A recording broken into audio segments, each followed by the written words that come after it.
ветераны, дорогие гости, друзья, участники сегодняшнего торжественного мероприятия поезда «Эшелона Победы».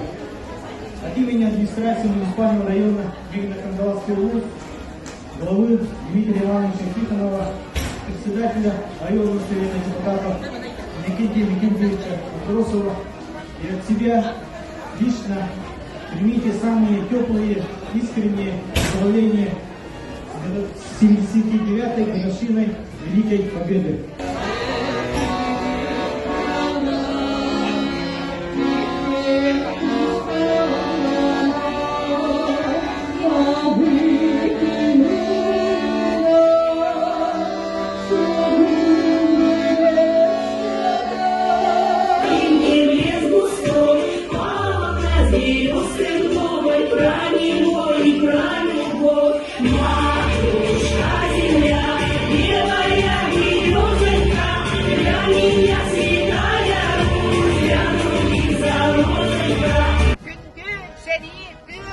Ветераннарын улуу көйі әттіғат 9 сылынан инейді кестесінен әғатталейбет.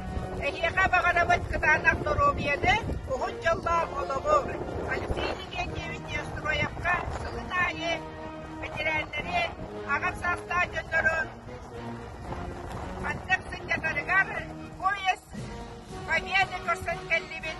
Мақтанабын әйеға онына